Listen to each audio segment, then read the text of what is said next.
Quem que é esse argentino, Gustavo? Eu quero falar aqui para vocês sobre o Villalba. Eu vi muita gente falando sobre ele nas redes sociais, depois de uma passagem no futebol argentino, chegou no Cruzeiro bem discreto e, pô, ficou um tempão sem jogar. Agora eu mostro para vocês.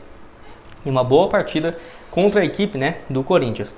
Aqui, ó, o Cruzeiro então, na época da sua contratação, pagou R$ 1 milhão à vista pelo empréstimo do jogador, que vai até o final dessa atual temporada, e se o Cruzeiro quiser comprar, vai ter que pagar, né, uma opção de compra de US$ 400 mil, ou seja, R$ 2 milhões na cotação atual. Eu achei um negócio, até eu tô revendo aqui de novo, cara, muito interessante, né? US$ 600 mil, não é preço de pinga, né? Mas, pô, pelo que o Villalba tem potencial de jogar, pode virar sim, pode virar uma pechincha. Tudo bem, pro Argentino Júnior foi um bom negócio, você se desfaz de um jogador que hoje tem 29 anos, vai fazer 30 no mês que vem e pode pegar um valor de R$ 3 milhões. Pra gente já é muito, imagina lá na Argentina, né? No início do ano também estava um cenário complicado. Basicamente 8 milhões, 9 milhões de reais para um atleta de 30 anos. Um negócio bom também para eles e eu acho que pro Cruzeiro pode ser uma boa. Eu fiquei feliz porque ele tem voltado a jogar, isso é algo importante. Eu achava um absurdo quando o Zé Ivaldo não estava disponível, você não colocar o Villalba pelo lado esquerdo e trazer o João Marcelo para a direita, porque seria um destro e um canhoto. Tudo bem, o João Marcelo joga muito pela esquerda, mas eu prefiro muito mais ele do que o Neres, e fez isso contra o Corinthians e tá aí, né, o resultado. 13 jogos desse ano, 6 no Brasileirão, 5 no Mineiro e 2 na Sul-Americana. Tá aqui, ó. Antes, ó, só para você ter uma ideia. Ele jogou naquela final contra o Atlético.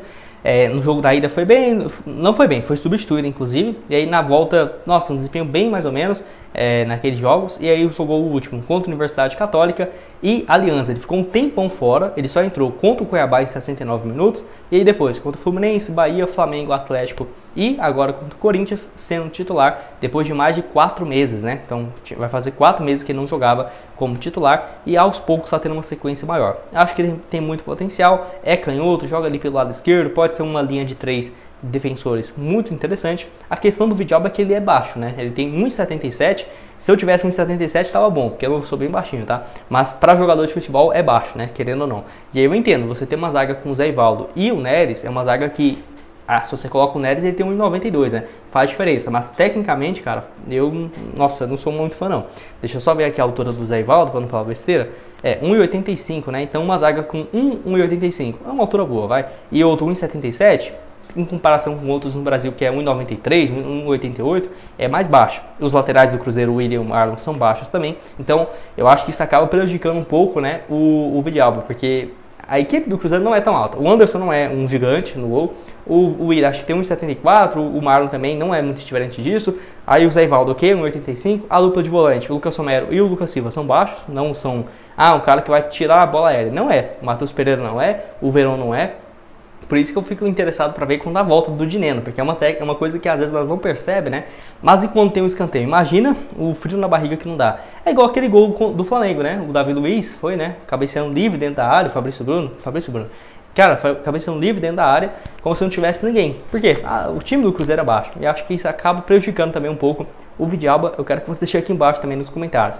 Mas tecnicamente é muito bom, eu acho que é um valor irrisório, próximo do que o Cruzeiro pode ter de retorno, né, esportivo do jogador. É claro, se ele estivesse naquela sequência sem jogar, igual ele ficou mais de 3 meses, eu não ficaria surpreso se o Cruzeiro não pagasse. Mas agora, voltando a ser uma peça importante, nos últimos 20 dias basicamente, jogou 4 dos 5 jogos, 3 entrando, 1 como titular. E o Cruzeiro já pagou 1 milhão, né, só tem que pagar mais 2 milhões de reais para ter 100% dos seus direitos econômicos. Baita negócio, 29 anos, já chegou a ter uma identificação com a torcida muito boa, né? Tipo, ele chegou e, cara, ele vamos colocar assim, mostrou a felicidade de estar defendendo o Cruzeiro. Ele, a sua família, muito orgulhosos, né? Até mesmo a importância que é o Cruzeiro, né? O tamanho que é. Eu acho que o jogador não é jogador de time pequeno, nunca, né? Jogou no Independente, é revelado pelo clube. O Huracan, esses dois times têm uma pressão absurda lá em Buenos Aires, estive no estádio deles. E também no Argentino Júnior, que não é um time gigante, mas é um time com uma história muito grande, e ele foi bem por lá durante 4 temporadas. Até fiquei preocupado porque o Milito, que foi muito bem com ele lá no Argentino Júnior, pediu ele para ser contratado aqui quando estava, né, de livre, com certeza iria pedir pro Cruzeiro e foi pro Atlético. Eu falei, cara, eu não vou ficar surpreso se o Atlético demonstrar interesse no Vidalba, porque eu vou falar aqui então sobre o Barreal, que fez uma partida mais uma, né, muito interessante contra o Grêmio, contra o Corinthians também foi titular, entrando naquele meio de campo, né, que o Seabra improvisou ali e deu muito certo, marcando, além de tudo, gol, porque não foi só pelo gol a boa partida, foi muito mais do que isso. E até o Samuel Venâncio fez um post lá no Twitter, né, falando, ó, alô Pedrinho, separa 4 milhões de dólares aí pro final do ano que vamos precisar, justamente sobre, né, o Barreal e o valor, né, que o Cruzeiro teria que pagar para contar com o atleta aí em definitivo, né, junto à equipe do FC Cincinnati da MLS. Então, diferentemente no caso do outro argentino, o companheiro dele, o Vidalba, o Barreal não teve, né, uma compensação financeira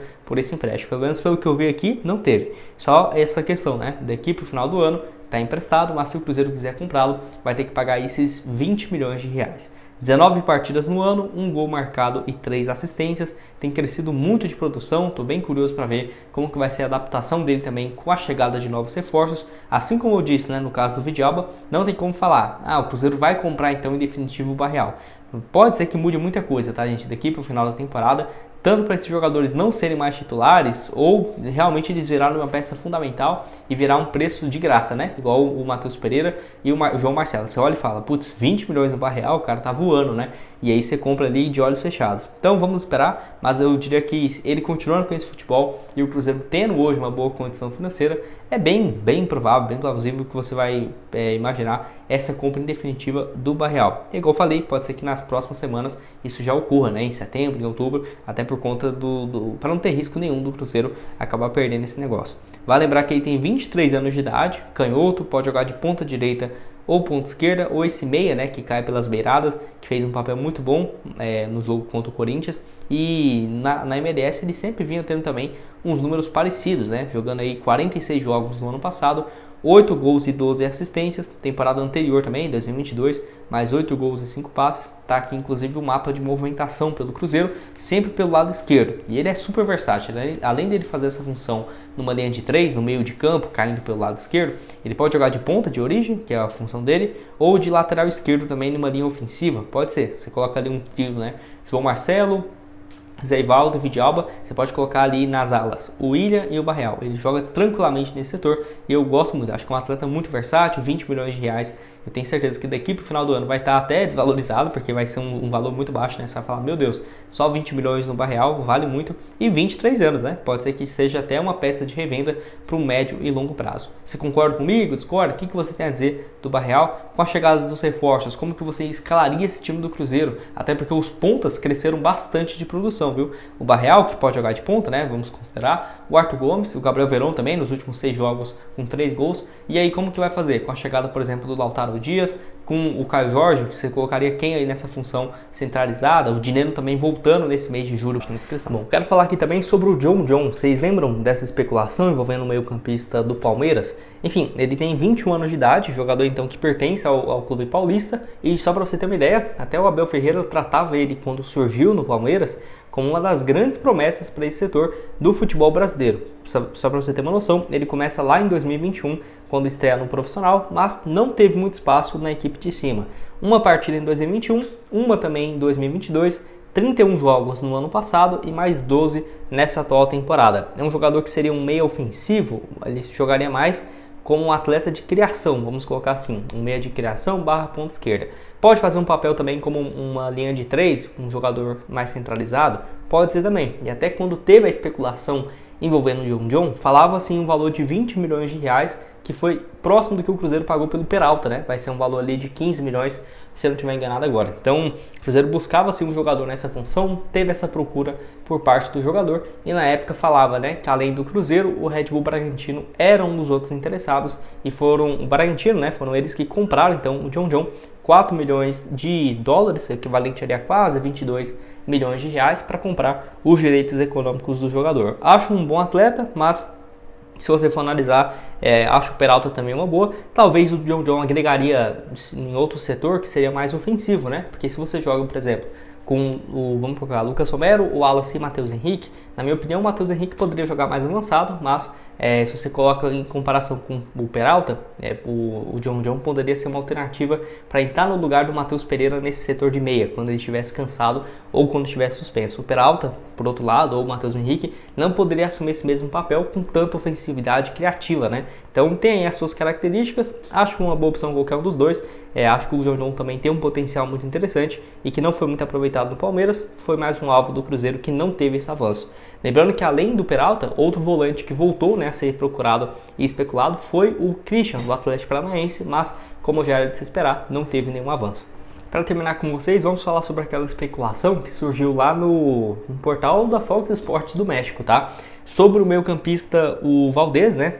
Atleta então que estava valorizado por conta de ter feito, só para você ter uma ideia, 16 gols e 9 assistências na última temporada no México.